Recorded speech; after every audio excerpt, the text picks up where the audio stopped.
En 9, vous devez réinventer un métier traditionnel grâce aux outils nouveaux. L'informatique, le digital. Et nous, on vit de ça. Si aujourd'hui, on nous retire le digital, on perd 90% de nos ressources. Parce qu'avec le digital, je peux toucher des clients partout en Afrique. D'accord? D'ailleurs, je suis dans 4 pays et je ne me souviens pas être allé dans un pays avant de trouver mon client. Je l'avais trouvé à Lomé avant de me déplacer, que ce soit pour mes formations ou pour les clients de notre cabinet. Donc, c'est déjà pour vous dire la force des réseaux sociaux. Tout ce que je peux dire là-dessus, c'est que c'est un marché, comme même le monde dans lequel nous sommes. Il y a des personnes perverses, il y a de mauvaises personnes et il y a de bonnes personnes. Donc, chacun choisit ce dont il a besoin, n'est-ce pas? On dit tout nous est permis, mais tout n'est pas bon pour nous. Donc, que ce soit dans le monde physique ou dans le monde digital, vous avez l'obligation de faire des choix. Et donc, on compte donc sur votre science donc, pour le faire. Alors, sur la question des métiers traditionnels, s'il vous plaît, je vais vous donner un exemple assez sérieux. Qui connaît l'entreprise Kari Kari? Kari Kari. Ah, vous n'êtes pas très cultivé, hein? C'est vrai que je ne suis pas là pour parler du profil de l'entrepreneur, mais comprenez que la culture générale est une dimension exceptionnelle. Je n'en rajouterai pas sur la question de la lecture ou de l'information par YouTube ou par Google. Est-ce qu'on est d'accord? Ce n'est pas vraiment des choses à prendre avec amusement. Kari Kari fait dans du savon. C'est du haut de gamme, c'est savon. Elle est représentée dans pas mal de supermarchés aujourd'hui à Lomé. Lorsque vous prenez Kari Kari, dans son histoire, elle vous racontera qu'elle a grandi auprès de sa maman qui faisait du savon. Et sa maman a toujours fait du savon, vous voyez les savons traditionnels.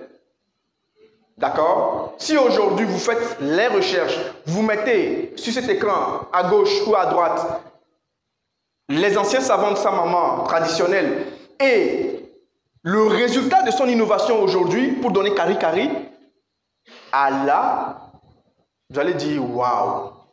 Donc, quelquefois, il faut juste regarder ce que nos parents font. Et là, vous trouverez essentiellement, une très bonne idée. Un autre exemple que j'aime bien donner souvent dans mes formations, c'est un ami que je taquine bien, Vivien. Je le salue au passage, sûrement il verra cette vidéo parce que je suis en train de faire l'enregistrement.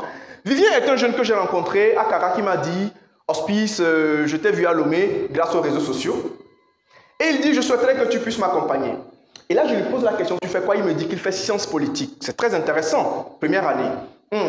Tes parents font quoi? Son papa est un menuisier chevronné qui fabrique des choses extraordinaires. Et là, je dis, mais ton papa est menuisier. Pourquoi tu ne vas pas faire comme lui pour prendre la relève?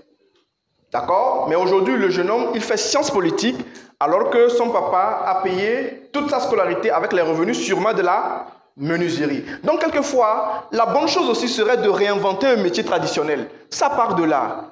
Regardez à Cluse-Bon. Les femmes le font, elles transportent sur leur tête. Nous devrions avoir honte, nous tous dans cette salle qui sommes diplômés, de regarder toujours nos mamans. Quand nous avions 1 an, on nous achetait la bouillie 25-25, c'est le même principe. Elles transportent sur la tête, elles marchent à longueur de journée. Monsieur Waga, tout à l'heure, parlait de l'exemple de la dame qui fait dans le pain. Vous voyez, elle va crier comme ça. J'imagine que quand nous étions petits, les femmes circulaient dans le quartier en criant toujours comme ça. Pono, zozo, pono, zozo. Aujourd'hui, cela continue. Ça veut dire que c'est une opportunité. Est-ce qu'on se comprend? Donc, en observant cela, quelqu'un pourra dire, bon, écoutez, je crée une solution pour que désormais, ça puisse être peut-être une application ou un autre système. Un simple enregistrement, des modules à installer chez les gens, ou même autre chose. Je ne vais pas déjà commencer par trouver la solution pour vous. Parce que il faut que j'évite de le faire. Sinon, les gens risquent de rester fixés sur les exemples précis que je donne. Alors que le but de cet exercice, c'est de vous apporter, d'accord, de l'ouverture d'esprit. Donc, sur la question de la modernisation des métiers traditionnels, c'est capital. Et comprenez que vous n'êtes pas toujours obligé d'aller chercher ailleurs les idées. Je vous assure. Si cette dame-là qui vend coco, beignets, etc., Wati, il continue par faire ça au bord des routes, etc., pendant qu'il y a des restaurants dans lesquels on va aller manger le même Wati très cher, c'est qu'on peut faire quelque chose. Vous voyez, les idées peuvent partir de là. C'est pourquoi je dis que votre colère en entrepreneuriat est quelque chose d'assez important. Vous devez être un éternel insatisfait. Regardez les choses avec un air critique, pas dans le but d'être négatif, mais de pouvoir toujours apporter. Et d'ailleurs, quand vous serez aussi entrepreneur, vous devez comprendre que l'une des choses que vous devez être prêt à supporter, c'est la critique. Félicitations à ceux qui sont en train de dormir pendant cet atelier. Ils ne sont pas nombreux, mais j'ai vu 2 personnes.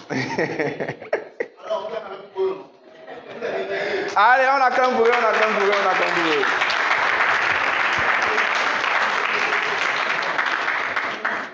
Bon, vous m'avez motivé à réveiller mon côté gestiste. Levez-vous, s'il vous plaît.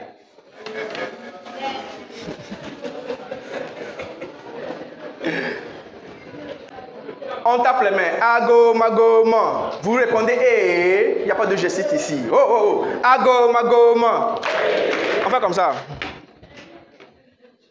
Ago, mago, ma. Ago, mago, ma. Ago, mago, ma. Ago, mago, ma. Ago, mago, ma. Ago, mago, ma. Ago, mago, ma. Ago, mago, ma. Ago, mago, ma. Ago, mago, ma. Ago, mago, ma. Ago, mago, ma. Ago, mago, ma. Ago, mago, ma. Ago, mago, ma. Joli garçon. Bien habillé.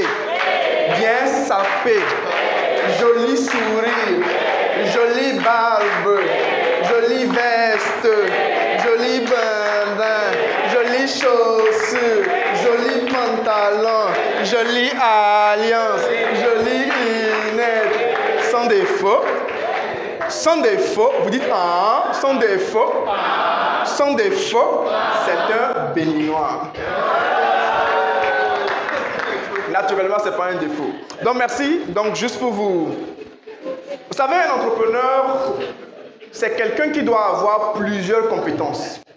Si moi, Auspicecom, je vous liste le nombre d'entreprises que j'ai créées à succès ou à échec, le nombre de compétences que j'ai, le nombre de talents que j'ai, je n'ai jamais eu de patron. Tout l'argent que j'ai toujours gagné dans ma vie était à la suite des choses que j'ai créées parce que j'ai su appliquer tout ce que je vous dis là. Soit ce sont des insatisfactions, soit j'ai observé les besoins des gens, soit. Vous devez être un bon opportuniste.